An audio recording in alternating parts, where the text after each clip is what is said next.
শুভ সকাল বন্ধুরা, কেমন আছো তোমরা সবাই? আশা করি তোমরা খুব খুব ভালো আছো। আমরাও ভালো আছি।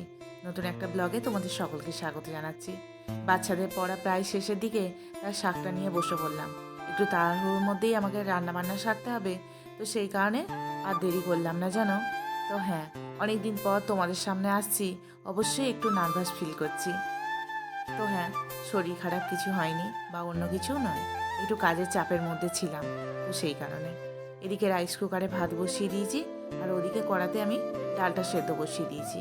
শাকটা ভেজে নেবো। আজকে দুপুরে রান্না বলতে এটাই। তবে হ্যাঁ, আজকে অনেক তাড়াহুড়ো করে কাজকর্মগুলো সেরেছি। এবার আমি চান টান করে নেবো। এই যে, চান করে আমি ছাদেও চলে এসেছি। দেখো, এই গাছটায় কি সুন্দর ফুল ধরেছে। তো চলো, আমার ছাদের গাছের যে ফুলগুলো আছে সেগুলোই তোমাদের সঙ্গে একটু শেয়ার করি। বেশ ভালো লাগছে না? আমার তো খুব ভালো লাগছে। তবে হ্যাঁ, ছাদ বাগান করার ইচ্ছা ছিল, কিন্তু সেটা আর এবছর হয়ে উঠলো না জানো। তো এই যে, কাপড় জামা শুকুর দিয়ে একটু ছাদে বসে আছি। তো বাচ্চাদের যেহেতু পরীক্ষা এই সামনেই, অনেকের তো আবার পরীক্ষাও চলছে, তো সেই কারণে ওদের বইটা চেয়েছিলাম একটুখানি কোশ্চেন অ্যান্সারগুলো করে দেবো বলে। তারপরে এই যে, মিষ্টি মিষ্টি রোদে বসে আছি, বেশ শুধু কি বসে আছি, কত রকমের চিন্তা ভাবনা মাথার মধ্যে ঘুরপাক খাচ্ছে, সে আর কি বলবো তোমাদের। ছোটবেলায় ভাবতাম যে সবাই এত টেনশন কেন করে। এখন আমি বুঝতে পারছি, মানুষের সময়, মানুষের পরিবেশ পরিস্থিতি, টেনশান মানে টেনশানে আপনি তোমার রোগ নিয়ে চলে আসবে। তবে চেষ্টা করি আমি, জানো তো, যে এত বেশি টেনশান মাথার মধ্যে না নেওয়ার, যতটা পারি সুন্দরভাবে জীবনটা কাটানোর। তবে হ্যাঁ, পুরোপুরি তো কাটানো যাবে না টেনশান ছাড়া। তো চলো, টেনশানের হাত ধরেই না হয় চলি জীবনটায়, কাটায় জীবনটাকে। আর এদিকে দেখো, তোমাদের দাদা ভাইয়ের জন্য অপেক্ষা করছি, কখন আসবে কে জানে।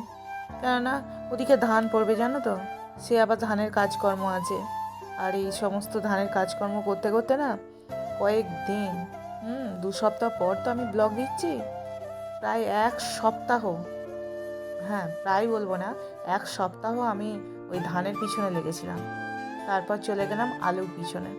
তবে হ্যাঁ, পুরোপুরি যে কাজ কমপ্লিট করতে পেরেছি এমনটা নয়, সেই কারণেই তো আমি কোনো ব্লগ করতে পারিনি। একদিকে ধান, একদিকে বাচ্চাদের পড়ানো, একবার করে ছুটে যাচ্ছি ধানের কাছে, আবার চলে আসছি বাচ্চাদের পড়াতে। কি অবস্থা! শুভ সকাল বন্ধুরা, কেমন আছো তোমরা সবাই? আশা করি তোমরা খুব খুব ভালো আছো। আমরাও ভালো আছি। নতুন একটা ব্লগে তোমাদের সকলকে স্বাগত জানাচ্ছি। তো এখন ঘড়িতে ওই 9:30 বাজছে, চান টান সমস্তই কমপ্লিট, কেননা ও বাড়ি যাবো। তো সেই কারণে সংসার সমস্ত কাজ কমপ্লিট করে একটু রোদ পোয়াচ্ছিলাম জানো তো। আর এই মিষ্টি মিষ্টি রোদ শীতকালে কি ভালোই না লাগছে। তো কিছুক্ষণ বসেছিলাম, তো আর তো থাকা যাবে না, এবার নিচে যাচ্ছি। তোমাদের দাদা ভাইয়ের হয়েই এসছে, ও চলে আসবে। তো ও চলে এলে ওর সঙ্গে চলে যাব। এখানে তোমাদের দাদা ভাই নিয়ে এসছে কচুরি, মিহিদানা, আর এই যে কচুরির তরকারি। তো সেটা খেয়েই চলে এলাম এই যে এখানে স্কুল পড়ায়। আসলে আমার মায়ের বাড়িতে যাওয়ার আগে এলাম স্কুল পড়াতে, বসলাম, দেখছি যে এখানে ধান নিয়ে এসছে। তো একটা ছোট্ট জমি, ধান অল্প করি, তো এখানে তিরপলটা বিছিয়ে দিয়েছি, ধানটা পড়বে। তো যেহেতু অল্পই ধান, তো সেই কারণে অল্পই হোক আর বেশিই হোক, এত কষ্ট করে ধান চাষ করে সেটাকে তো আর অবহেলা করা যায় না। তো এখানে আমি কিছুক্ষণ বসে থাকবো, এটাকে ধানটাকে চারাবো। তবে আমার কাজ কমপ্লিট হলে তবেই মায়ের বাড়ি যাব, তার আগে যাওয়া সম্ভব নয়। কেননা এই ধানটাকে তো দেখতে হবে, আর এটা শুকুর দিতে হবে। আর যেহেতু এটা বাড়ির মধ্যে, তো সেরকম কোনো জায়গা নেই, তো সেই কারণে এখানেই ফেলা হলো ধানটা। তো এখানে আমি ধানটা চারিয়ে দিচ্ছি। প্রচুর ভিজে, কয়েকদিন রাখলে এই ধানটাই শুকনো হতো, মানে গাছে শুকনো অবস্থাতেই থাকতো, সেটা কেটে নিয়ে আসা হতো। কিন্তু সে আর রিস্ক নেওয়া হলো না, কারণ যদি ঝড় বৃষ্টি হয় না, সর্বনাশ হয়ে যাবে। তো এই যে ধান চারিয়ে দিয়ে বসে আছি।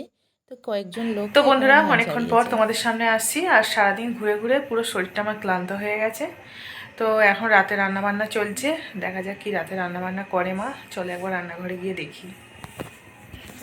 সারাদিন কাজকর্ম করার পর না, সত্যি শরীরটা একদম বয় না জানো তো। তো এখানে দেখছি যে মা মাংসটা ম্যারিনেট করে রেখেছে, তারপর এই যে লুচি ভাজছে, আর ততক্ষণের মধ্যেই দেখছি যে মাংস রান্নাও হয়ে গেছে। বেশ মাংসটা কষা কষা হয়েছে। আর লুচির সাথে মাংস খেতে তো ভীষণ ভীষণ আমার ভালো লাগে। সত্যি আমি আর আমার মা এত লুচি ভালোবাসি। আর প্রত্যেক দিনই বলতে গেলে এখানে এলে তো প্রত্যেক দিনই দেখি যে লুচি হচ্ছে বা করা হয়, আমি আর মা করি। তো চলো, আজকের ব্লগ এটুকুই রাখলাম। তো লুচি মাংস কষা খেয়ে শুয়ে পড়ি। দেখা হচ্ছে আবার তোমাদের সাথে নেক্সট ব্লগে। ততক্ষণ তোমরা ভালো থেকো, সুস্থ থেকো।